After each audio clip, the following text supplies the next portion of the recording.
Hey, this is Greg from Mighty Studios. Welcome on in to the next Making Stuff video. We are still struggling to get the C64 working again. I'm confident we're going to get it back from the dead. But I have no idea how many episodes it's going to take to get there. But if you've been enjoying my struggle so far, please consider a like and a subscribe. It helps me grow the channel. And if you have any C64 memories, toss those down in the comments. I would love to hear about it. So with that out of the way, let's get into the next episode. Back in part 1, we did some diagnostics, and sadly, the clock management chip and the PLA chip had both died in storage. So tragic. But after replacing them, we got video output working again. If you remember this game, Mission Impossible, strike that, reverse it. It made some really cool sound effects, but unfortunately my C64 is not making a sound. It's really frustrating. Except for some of the speech synthesis effects that this game had. Those are playing. Another visitor. Stay a while. Stay forever.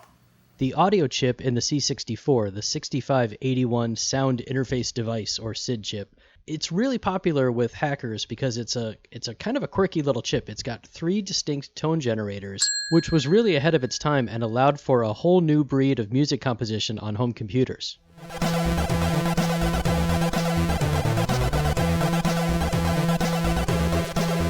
And folks found a way to unlock sort of a 4th phantom noise channel, which you can use for those speech effects.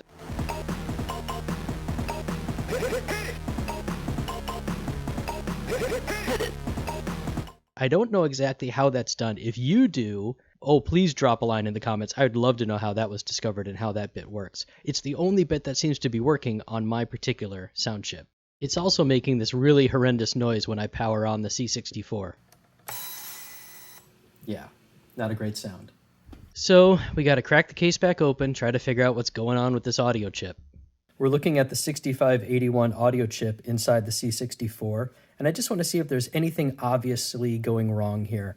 So we're going to check the ground pin and a couple of voltage pins.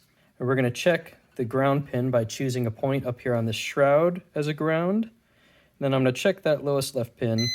Yep, we have a ground there. So we know that's good. Switching over to voltage, I'm going to check the topmost right pin, number 28, which should read 12 volts, and it does. And the 4th pin down, number 25, should read 5 volts, and it does.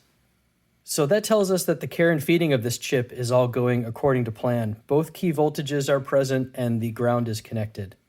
So that leads me to believe we just have a faulty chip. We're going to have to replace this and see if we can get some sound running again. All right, it's time to pull the 6581 SID chip out and replace it with this aftermarket replacement from BackBit, the BackSID chip. Should be a drop-in replacement. We're going to find out. By the way, this heatsink is my own addition. It's probably not necessary. I'm just adding it out of paranoia. So let's pull the old chip and see what happens. The BackSID replacement chip does stand a little bit higher than the chip it's replacing, and it has these exposed pins on the top. Now, because the heatsink shroud is conductive material, I'm going to be concerned about whether or not the shroud is going to make contact with any of these pins when I put it back on. So we'll do some careful checking there. This heatsink I've added should help keep anything away from the top of these pins. This is overkill, but I've added a couple pieces of electrical tape to the bottom of the heat shield just to make sure that those pins are insulated from any kind of contact with this conducting plate. And with the heat shield back in place, we are good to go.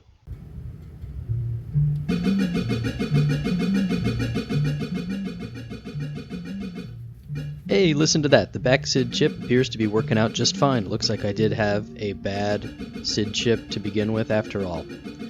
Well, you might think that's the end of the journey, but nope. This C64 still needs more work. I've noticed there's a couple of keyboard keys that aren't working, and I'm going to take a stab at doing the retro bright technique to see if I can bring back some of the original case color, so look for that in the next set of videos. Speaking of, if you've enjoyed the series, throw a like and subscribe my way. I'd really appreciate it. And if you have any C64 memories or experience getting your own console back up and running again, throw a note down in the comments so I can check that out too. Well, that's it for me. I'll see you on the next Making Stuff with Mighty Studios.